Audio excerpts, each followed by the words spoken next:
Welcome back to the Pattern Accelerate mini series that Gabby and I have been doing. Today, we are incredibly excited to hop into our next topic, which is just brand building and creative opportunity on Amazon. So, this time around, we have brought in an amazing guest. If you don't follow her on LinkedIn, please do that now. Daxi Tomko. Daxi is a thought leader in the space who has done a lot of creative optimization and worked with a lot of brands to really make sure they are showing up on the platform 20 times better. So this is a fun topic because, again, Gabby and I have been in the space for 7 to 9 years, depending on how long we want to look at. And this is an area where Amazon's made a ton of changes. I mean, from accessibility, what's available to brands, the consumer experience, they have made a lot of changes that is probably quite a heavy lift for brands, honestly. It's a lot to manage at this point. It can be incredibly overwhelming. But going back to the point of Gabby and I's conversation and presentation here, Amazon's striving to be Earth's most consumer-centric company. How does that relate to copy, brand, and creative? Well, Gabby, I think you have a lot to add on this subject. Do you want to give us your thoughts before we dive in? Yeah, absolutely. Look, it's changed a lot over since I got started in the space and started working with brands in the space. I would say it wasn't much of a brand building opportunity. It was more of this. This is a little bit controversial, but it was more of truly an endless shelf back then, and there were less opportunities for brand building. There were less opportunities for adhering to brand guidelines and ultimately getting that equity and engagement with a brand. There's a plethora of different ways, but now it's completely transformed. I can really see that Amazon is doing a significant focus and investment in creating more real estate, more placements, more creative diversity to be able to allow brands to express their equity. Absolutely. And I think that's been driven by two things. One, again, brands are investing more on the Amazon platform. They're seeing the value of it. They're seeing the advertising opportunity to showcase their brand. I think that's a really huge driver we'll probably dig a little deeper into. But again, going back to that main point, it's improved the customer experience quite a bit.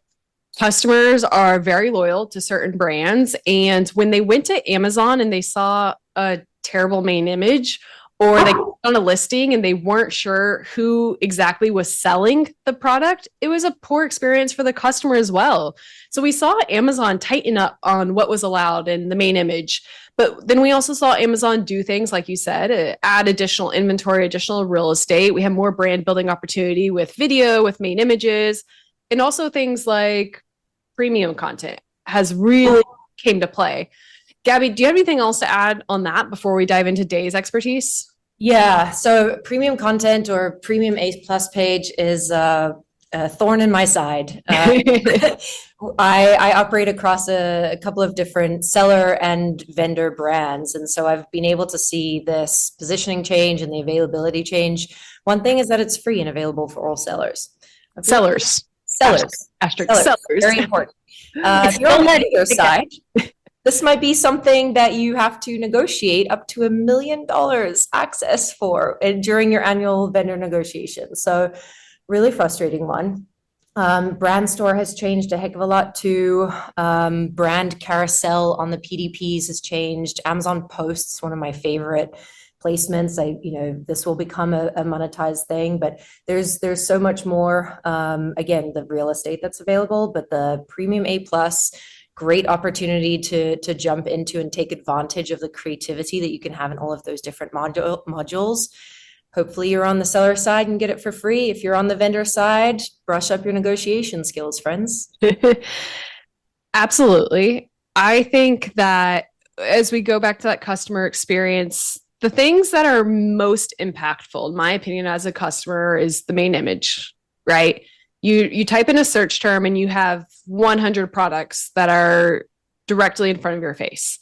If Amazon allowed you to upload any and every main image, which you somewhat see in like the furniture category, sometimes in apparel, it looks terrible. From a customer experience, it's not easy to differentiate, right? So Amazon's become a lot more restrictive on the main image, but I think the main image has become a lot more impactful as customers have gotten used to navigating Amazon.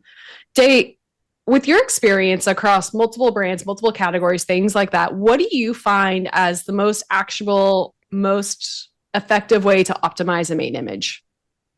Yeah, so it's funny because, depending on the category, Amazon will play nice with you or not. Go deep in the supplement world, they are very nitpicky. So one way around that for us is we try to the band where the cap is, we usually use that as prime real estate to add either like a main benefit, or like say it's a protein tub, we want to call out the number of proteins, the grams of proteins and things like that. But I see brands take risks, and it's fun. It's fun to see that, and it also sucks because sometimes I take that risk from the supplement side. But it's fun when brands play, and always adding like a flavor cue or a scent cue really does differentiate. It really does make you stop and look for a second. And one thing that I've seen lately, a lot of brands do like topical creams and stuff like that to add like a smudge of it or something like that, just so that the consumer right away gets to see the consistency of that product. Like that gets my attention as a consumer. Yeah, absolutely. I fall into this issue a lot with the main image. I feel very strongly about main images as a consumer, because I often will order the wrong size of something because of how it looks in the main image, and I'm just quickly adding to cart because it's the same brand I always purchase. And I ordered like a 1 liter tub of yogurt instead of like a cup size for a recipe, that kind of a thing. But what would have made it so much easier, and some main images do that, is they call out exactly as you're saying, the ounce of it, the size of it, if it's a multi-pack or whatever it may be. And that's so incredibly helpful for the consumer's perspective. So I think there needs to be a little bit of flexibility there from the Amazon TOS perspective. And yeah, to your point, it's not enforced equitably, I think, across. Yeah, it's not. And I mean, it is such a huge value to the consumer to be quickly scanning through all of these images. And one of them says a 3-month supply. That's going to get my attention right away versus anybody else, Another big one is flavor variations or ingredients. Like that's a big value add, being able to showcase that directly from that main image. So I don't have to click in and then kind of do the discovery on the listing. And that's what it's all about. Going back to ground zero, it's the click-through rate. How do you get someone to click into your listing? It should be table stakes to have fantastic photography, fantastic editing on the main image, but we still to this day see people upload a half-ass lazy main image. And if you have that, nothing else matters because you're not even going to get that initial click. But let's say you have a perfect main image. You've taken Day's recommendations. You've absolutely optimized all the additional real estate on your page, whether it's the cap, whether it's utilizing, small graphic additions on the side. Someone clicks into a listing. What's next? Where do you think that brand should prioritize making optimizations on the PDP? I think really the way when you look at the carousel images, you want to tell a story. And really that's kind of like all of Amazon, right? It's just different places in which you tell a story. So you want to walk the consumer through like, okay, here's the image. What does it do? What's it going to do for me? And I think brands, this probably goes back a lot to like how you guys were talking, how it used to be. It was just get things up there. Here's all the features. Let me put as much stuff as possible.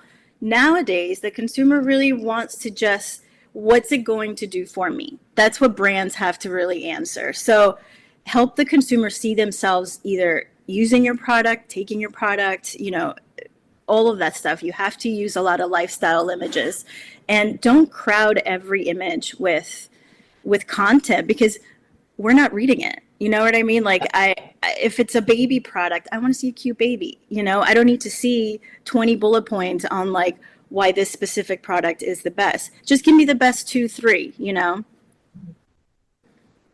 One thing that Gabby and I were talking about before hopping on this is the correlation between what you're doing online and in store. We talked a lot about it in the advertising perspective and the incremental lift with search ads. You can check out that podcast later. But this is another really important area where it matters what you look like online. And you mentioned this, we alluded to it. People used to not do this because, look, if you were going to buy a Gillette razor, you were going to buy it regardless of how terrible the listing was. You have an affinity for Gillette. It's no longer the stage. It's much more competitive. Gabby, can you kind of dive into what we discussed earlier and why it matters to have alignment between in-store and online? Yeah, absolutely. I'd say even more so than the alignment between in-store and online. But if you're a brand that operates in an omni-channel ecosystem, there are a plethora of data points out there that is proving the majority of consumers that are shopping online, and this is what we were talking about in one of our other episodes, is how consumer behavior, meaningfully shifted over the COVID period. Is they weren't going on in store anymore. And so now when they are going back in store, there was a massive spike between, okay, I'm in store, I'm looking at the physical shelf, and I want to evaluate the ratings and reviews about this product. I want to find out the most important information. There's only, there's 4 or 5 panels to packaging, depending on what your packaging looks like. But the point is, you have limited character count on your packaging, and the consumer might be able to touch, see, and feel there, but they can't imagine it in their day-to-day. They can't do that lifestyle. They can't, get the exactly as Dave was talking about, the benefits over the features. They're looking at the features that's listing all of the ingredients in there, or basic specs and dimensions of the products or whatever it may be, but they're not able to get the more enrichment of that content, which they can do from their phone, looking up a listing. And so it's so incredibly important for brands to realize that how they show up on the digital shelf is so much of a marketing opportunity, just as much, if not more, than a sales opportunity, right? It's that entire offline lift, regardless of whether your sales are coming from Amazon.com or Walmart.com. It's really so much real estate to be able to take advantage of telling more of a story for the consumer they're doing that in store, and they're whipping out their phone. Yeah, and you can always A/B test, with the experiments that you can run and see what's really resonating with the consumer, and go in that direction. You don't have to just guess anymore. You can test it. Yeah. Always be testing. Yeah, 100%. And we've talked about some of the specific areas where we've seen massive changes. I think another one of those areas is leaning into and utilizing stores. Now, I would love to poll the audience here, because I guarantee you, if I asked my grandma right now, who does shop on Amazon frequently, how do you get to a brand store? I really don't think she'd be able to tell me. If Amazon's listening, this is one of my biggest complaints. The opportunity with the store is huge. How do you actually go to a brand store? I think it's difficult to navigate, but we have seen a major lift across the board. For those who are not familiar or aware, Amazon actually gives you pretty in-depth store insights. You can view subpages, you can view times, you can figure out which of your subpages drives the most value in terms of AOV. There's a lot of different things we can dive into there. I would say traffic is actually relatively substantial as well. The majority of the traffic we do see is still typically driven from sponsored brand ads. Sometimes it's off platform, but all of that to say, I think it's a bad experience. The data shows people are visiting stores. I know you've spent a lot of time diving into stores. Can you just give us a high level of, one, the power of them, some of the things that you think brands are struggling with when it's maybe from assortment and selection? Just dive into your thoughts on stores. So first, I love the brand stores. It's my favorite thing to work on. Oftentimes brands really just look at that as a place to throw all their products in, and they really forget that is where you are telling your full story. This is the only place on Amazon where there is no competitors. It is just you and your brand. You have to take advantage of that. Oftentimes people don't realize also that your DTC doesn't have to mirror your DTC, but you borrow a lot from that, even something as simple as adding a About Us tab, let the consumer know who you are, what your values are, what you stand for, the other companies that you work with, stuff like that. And even just adding things like recipes, if again, talking from the supplement with the proteins and stuff like that, you're giving value back to the consumer, and not just here's my product, I'm selling this to you, but it's the why have this product, why is this important to have in my life? This is all the things that you get to add to your brand store and ultimately connect to that consumer, that you're not just a product, like you're now they might actually like your brand. Sometimes I buy stuff just because I like what the brand stands for, you know? Yeah. So I absolutely love brand stores, and they're constantly, well, let me take that back. Maybe not constantly, but they have added some new modules that are really, really, really cool.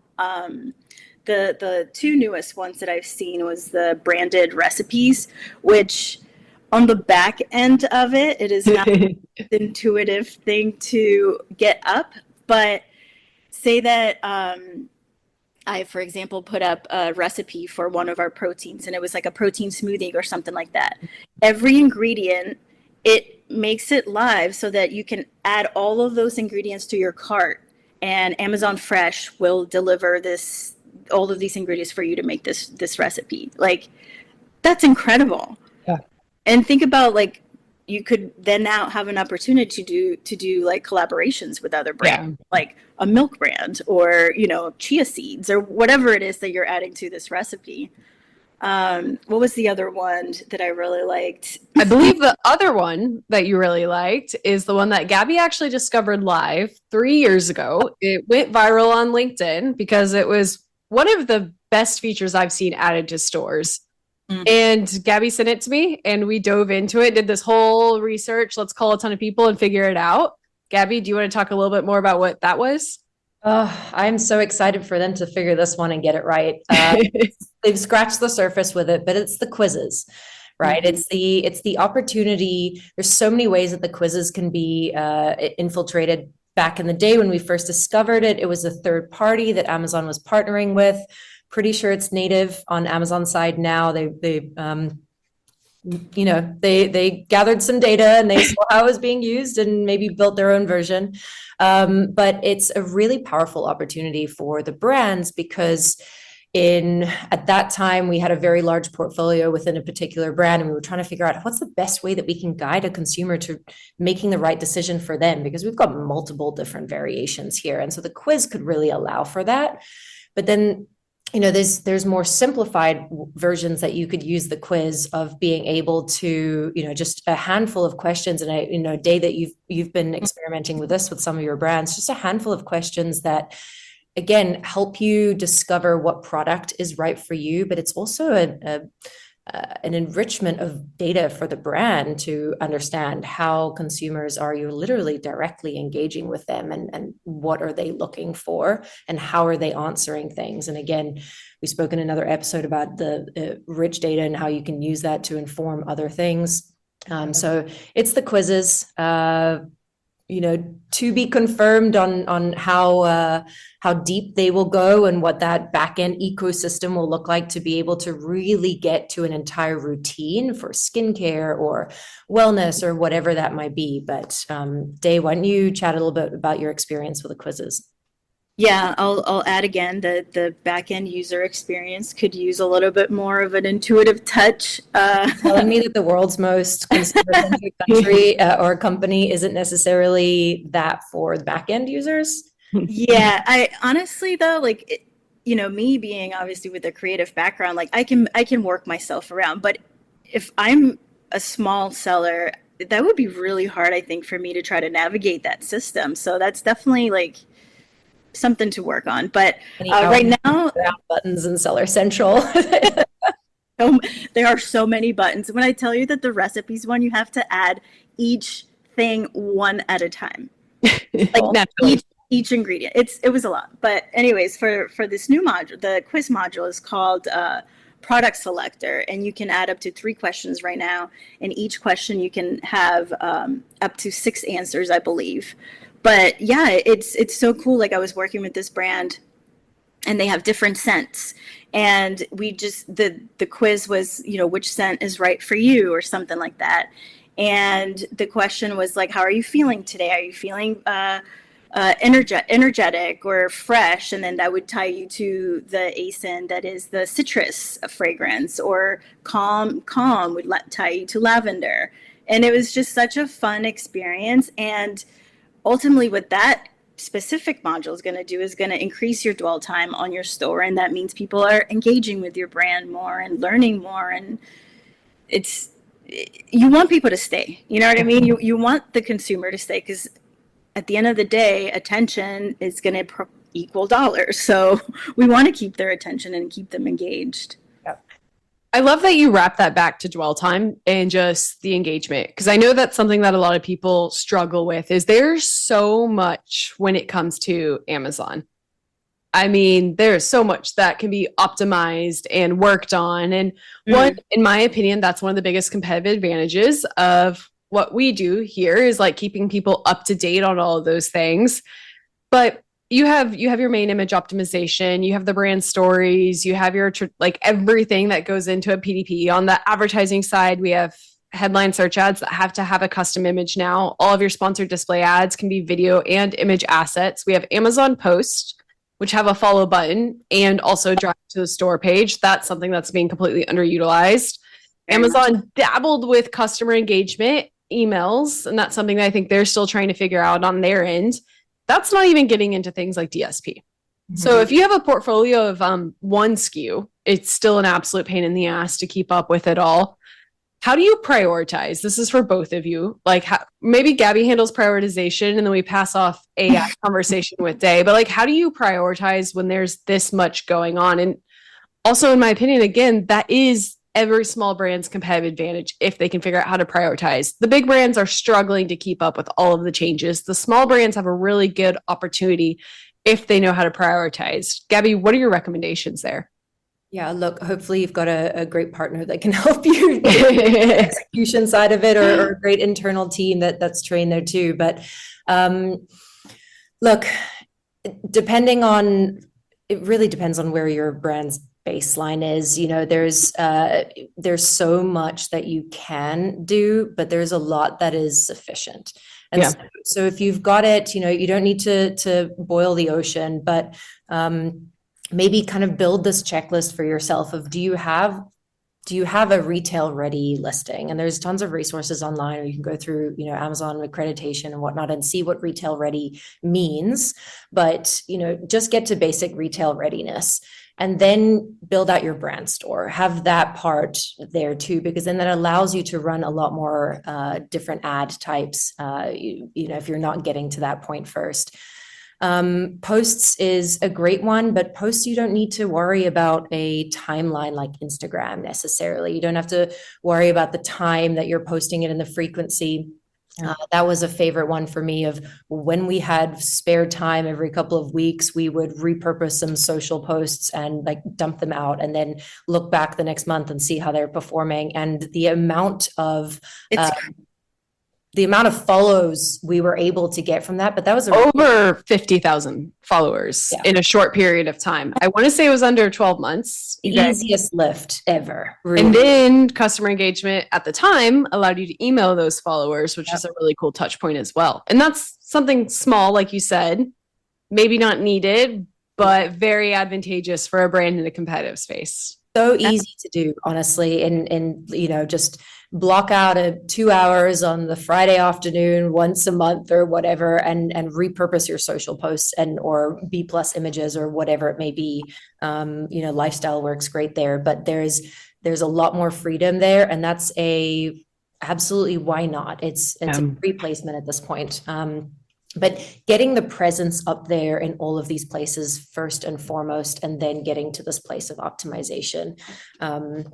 But using metrics is making sure that whatever you're doing, are you tracking it? Are you tracking that conversion rate? Because then ultimately you're probably going to start spending less time on things if you don't know the value that it's adding. But trust it is adding the value, and you need to be testing it. And there's a ton of brand store metrics that are in there too. Obviously, your advertising metrics of how certain creative is performing and driving to certain brand stores. But on the prioritization front, first and foremost, make sure you have retail readiness before you get into a place of optimization. And then, I mean, I love having a strong brand store. I think it's a non-negotiable now for every brand.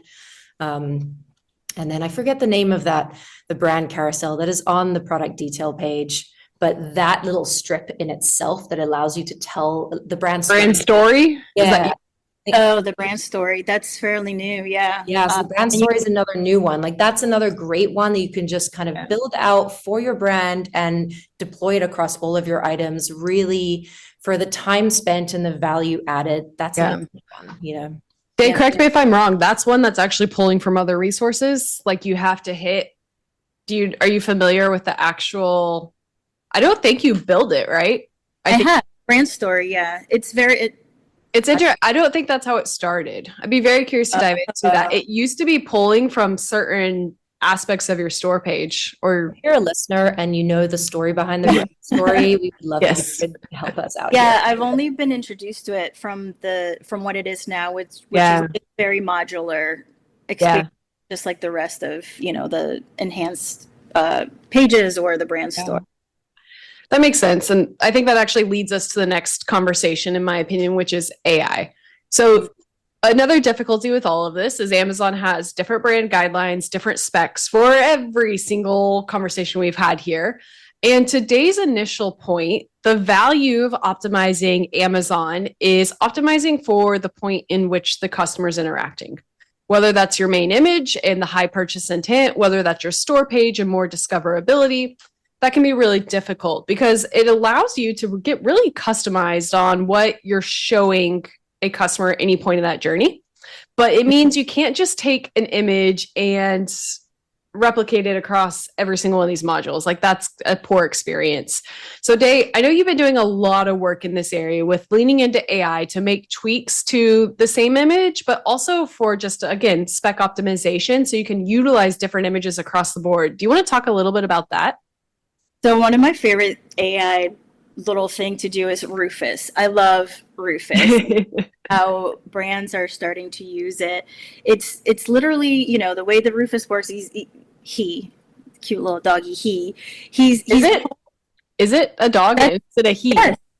I mean, Rufus just sounds Rufus like can't be a dog's girl. name. I didn't know. I was curious. But it is definitely a dog's name.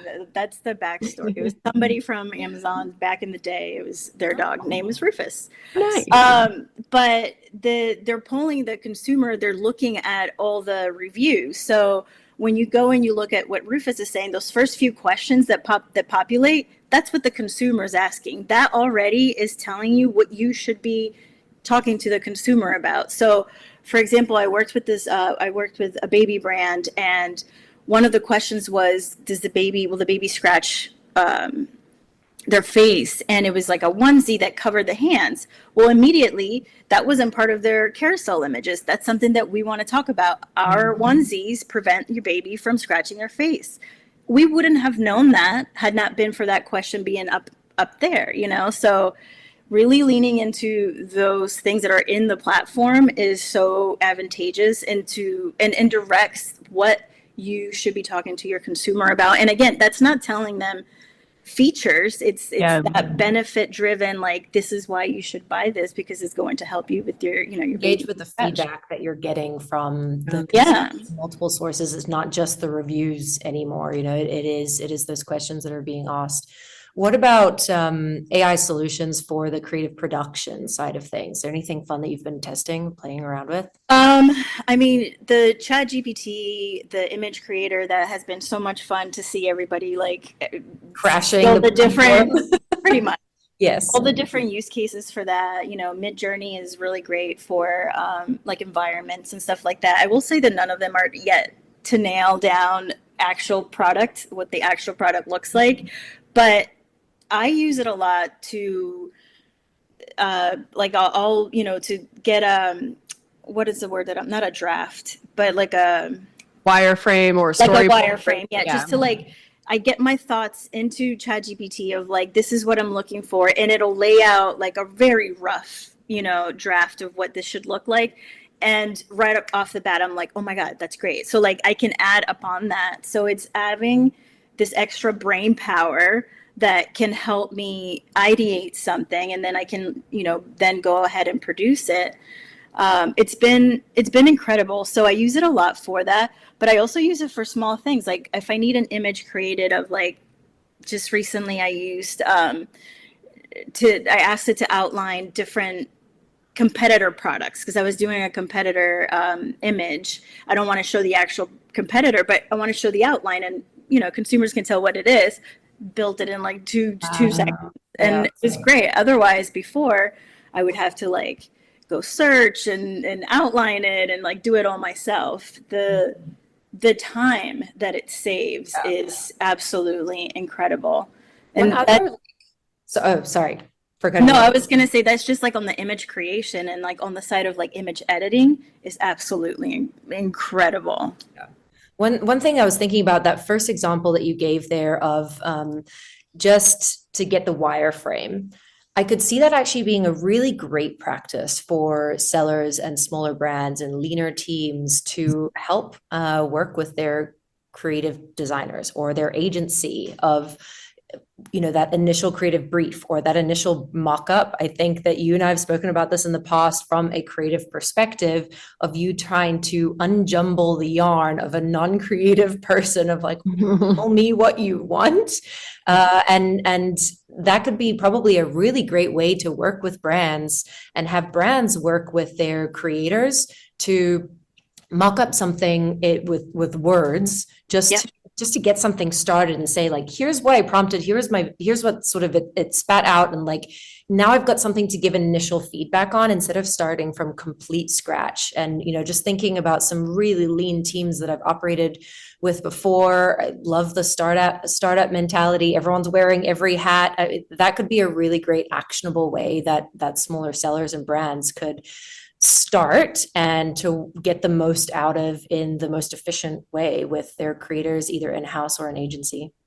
Yeah, and that's also a really cool point because I kind of sit in two worlds where like I'm on the brand side leading creative, but I'm also creating at the same time.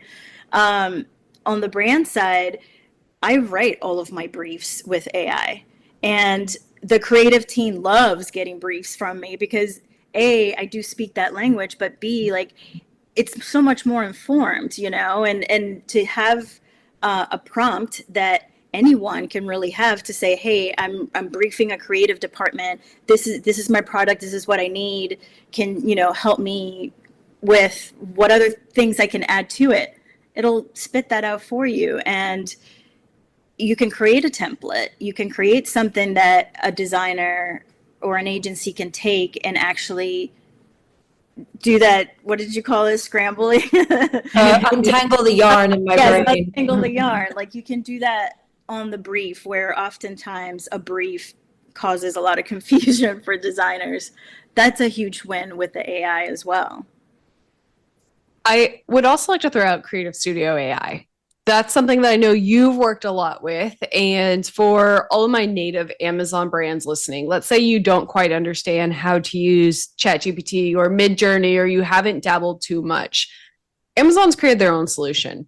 Now, directly within Ad Console, directly within Seller Central, their AI tools need some work. They're obviously being very restrictive with how they're rolling it out. They have a large audience they need to serve with a lot of different needs. Creative Studio AI is a whole separate platform that they have announced and released to the audience. We'll add the link in the comments. Why it's so beneficial, in my opinion, the images may not be as up to par as anything you would use externally, but what it does is it allows you to upload your ASIN or just type in your ASIN, and it pulls all of the information from your product into the AI. So the creative briefing process that we just chatted about, which has been a little bit difficult, it takes all of that into account and it creates an image, whether it's a lifestyle image or anything that you want. And that's without any prompting. You also do have the opportunity to then upload your image and prompt. And it's 60% there. It's a thumbs up. It's 60% there in terms of understanding brand guidelines, I would say. But one of the things that I love is once your image is done, you can also edit it. So it allows you to add or remove certain features, and it's within Amazon guidelines and specs because it's an Amazon creative tool. Day, I know you've used some of the image editor. How would you rank it against the others? It has a long ways to go, but this is probably one of the things I'm most excited about, to see how it comes along. Because it's a great experience, the way that they have it all laid out. And there's one in particular that I actually do use, and I don't remember the name now, but it'll take a still image and add movement to it. Yeah. And that's something that I've been messing around a lot with, is like, take the brand store, for example. A lot of times we'll add just a still image, but to add just like a subtle movement, it's going to catch somebody's attention. Again, yeah. So like, well, okay, so that would be a great example. Say that like I'll have a cup of coffee and it has steam, if it like any kind of movement, like no words, not necessary, is just to catch that attention that like, oh, wow, that's moving. I think it's just human nature to like your eye be attracted to movement. Yeah. I really like that one a lot. Yeah, this is one area that I have given a lot of feedback to my Amazon advertising partners as we looked at how we could deploy large Amazon advertising budgets, and there was constantly a push for more ad types that required video. And we, that ended up being a big bottleneck on our side sometimes, of we can't produce video that we feel like is worthy of getting out there. And sometimes we would use some of the tools that were available, and the conversion rate just really wasn't great when we could get some assets that were a better, bigger production.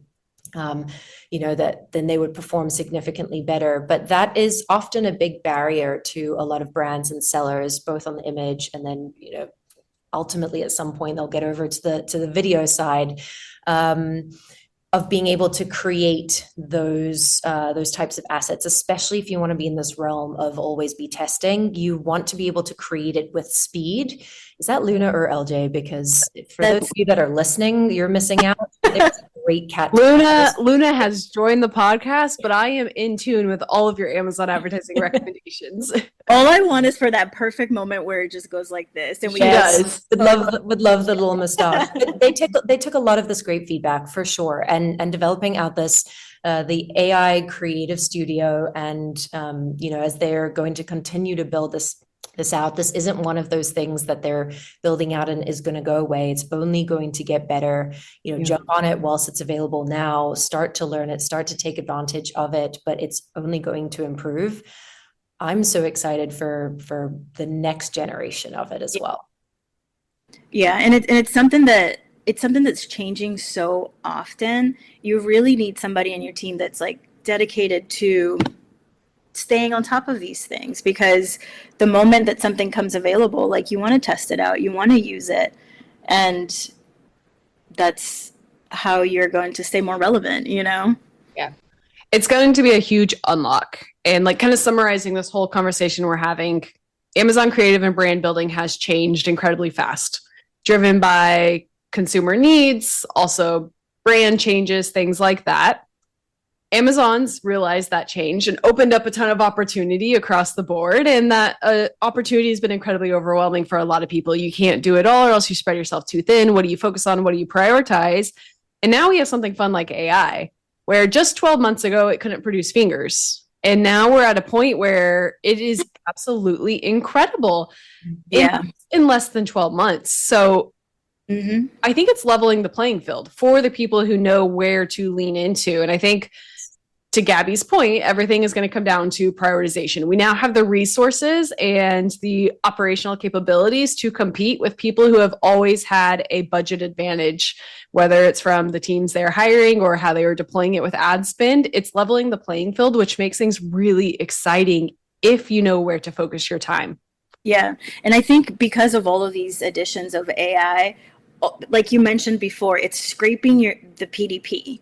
Yeah. So Rufus is scraping your PDP. All of these AI features are going back to that source of truth. So that's why it's really important that you have your PDP as optimized as possible. And it's not optimized once and you walk away from it. No, you're constantly needing to do the research on what your competitors are doing and update things. Even sometimes it's just like a word, like it's things that matter. And again, AI is scraping that. So you want to make sure that it's up to date so that it's giving the consumer the best outcome, but also pulling the latest information about your product. Absolutely. Well, I think we covered almost all of it. I would say all of it and then some. That's like a bonus episode for everyone. Wanted to thank everyone for again listening in. Reiterate, please follow everyone here on LinkedIn. We're always posting a ton of valuable feedback in every single one of these areas. And if you came across any questions that were sparked from this episode, feel free, send them our way. We will get them answered. But thank you guys so much for joining me today.